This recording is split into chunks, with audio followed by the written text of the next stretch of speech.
Hey, what's up, guys? This is Falkowa bringing you another video of a nuke fail video.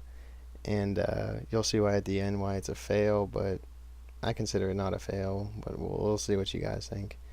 This map's on Karachi, and we're using what I call my bread and butter class, which is the Scar H with extended mags, Scavenger Pro, Stopping Power Pro, and Ninja Pro are my perks.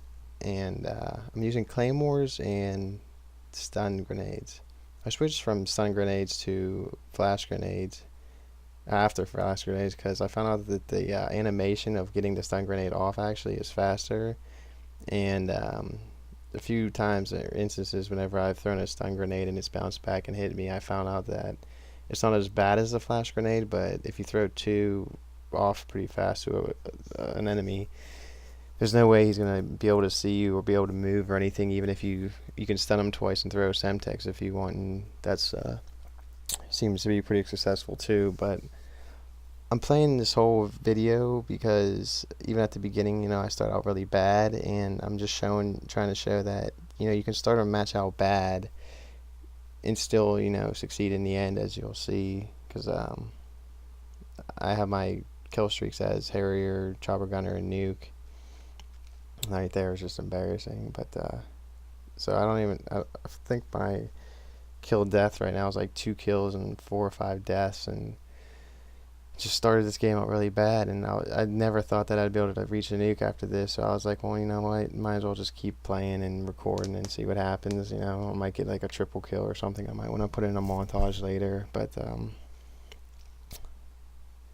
I found out I use claymores with my bread and butter class because I found out that if you can place the claymores correctly in this game, where it's a little bit farther back because people run around with that lightweight and marathon, and if you place it a lot closer to a corner or not as far back, people have been able to dodge them a lot easier than they did in COD 4, because I use claymores a lot in COD 4, and I thought it was a good placer of claymores in that game and got a lot of kills. And once I changed to Modern Warfare 2 and tried out the claymores at first, I really didn't like them, and then I ended up switching back to them and just getting better at them, and found out it's a good way just to cover your back. And even if they don't kill the guy that you want to, by setting the claymore, it at least goes off and warns you of somebody coming. So I think it's always a good thing to use. And using Scavenger Pro with it, or even just regular Scavenger, and being able to pick it up extra claymores really helps out, because you can set 2 somewhere, or if you only set 1 and he kills a guy, you go back and get a Scavenger and then pick up another claymore and set it down again in the same place or in another place. This building, though, right here that I'm in, I kind of like it because it's in the middle of where their spawn is, kind of by sea, and you just have like a lot of overlooks onto their spawn, or over where the bridge where they spawn if they have sea. Excuse me. But so if you find me posting up some other videos, you'll probably see me coming to this building a lot too on Karachi. And in claymores in this map, I think I placed one down there by that door. But if you place a claymore by that door, your back's pretty much covered, because when they have C flag, they never enter that door to the right. So all you gotta do is worry about that door on the bottom. And then if you ever go out into that room there's about 3 windows, and the only really place that they can get you from is that building on across from this building, up on that roof area. So I usually just watch out there whenever I go out into that room. Here, my Harrier was still up, but I decided to call my Chopper Gunner in, and with a lot of buildings like this, I didn't think my Chopper Gunner would do really good, but I seem to catch a few triple kills or double kills whenever I hit their spawn points. And especially with us having all flags right now, didn't think this was a good idea because it's pretty sporadic all across. But they ended up catching A, and I see that a whole bunch of them just spawned there, and I was able to take them all out. I don't really use Chopper Gunner much because they said that the damage or whatever went down on it, but I seem to be able to get a lot of kills there. And then there's the nuke. So I have the nuke, and in my opinion, just getting the nuke is good enough. You know you've got the nuke. Why do you drop it? Because people drop it, get the 9 kills or whoever on the other team, but then they get a death and it ends the game. So I know so many people that have gotten nuke before, say a domination game like this, and the score hasn't even reached 100 on both sides, and they drop a nuke and the game's over. Okay, so you want what, 25-0, say, got 9 kills, that's 34, and then you get a death, so you go 34-1 if there's like 9 guys on the other team and the game's ended. Just if they're going for the emblem, then I understand, but play the game out. You have the nuke, so you can drop it at any time. But I might have found out the reason why they drop it as soon as they get it at the end of this video, but I'll just let that go. But when people are posting like nuke vids on YouTube and everything, you get it, but really, is it good to drop it because of the ending of the game and stuff? Like, if you look, there's so much more game time left, so I go around and I get more kills and everything, and it just, you're supposed to play the game to play the game. You're not just supposed to, play the game just to get nuke every time. I don't. I set this game up for the nuke just to put like a nuke vid on YouTube because I figured, I'm just starting out, might as well throw up a nuke vid or something to represent my name.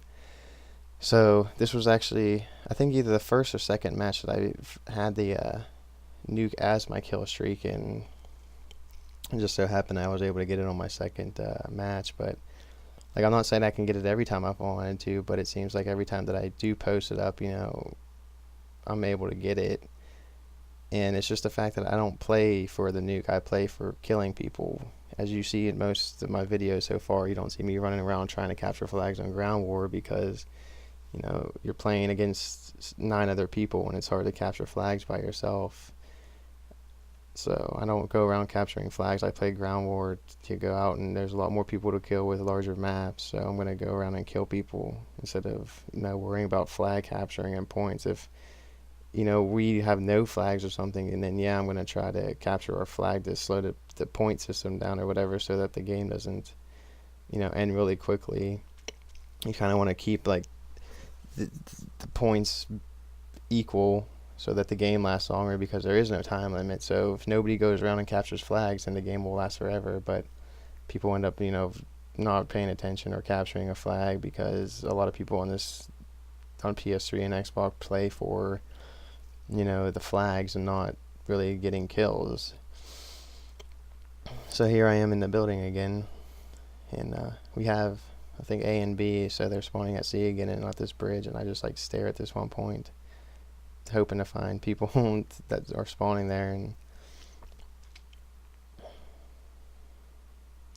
so I still have the nuke, haven't called it in yet, and I don't use a headset either, so I really play my game on a really low volume and no surround sound or anything. It's just a regular HD TV, and I'm hoping to get a headset here pretty soon. But I figured I play good enough without a headset, so I decided to get my recorder before the headset and then worry about the headset later.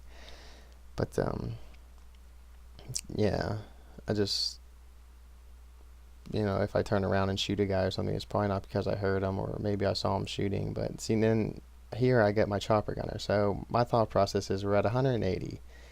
If I use my chopper gunner and we run out of time, that I've wasted a nuke. But what I didn't really think about is, if you look in the bottom right, I have to use my chopper gunner. You just can't switch to nuke. So I didn't realize that till a Pavlo was already up, so I couldn't even use my chopper gunner. So I'm just having a nuke and a chopper gunner just sitting, not being able to use any. And that's where the fail part comes in, because I can't really use anything to kill anything. But I think it's not a fail, because I played the game. I got a pretty good, kill death ratio, a lot of kills, which are my goals in the game.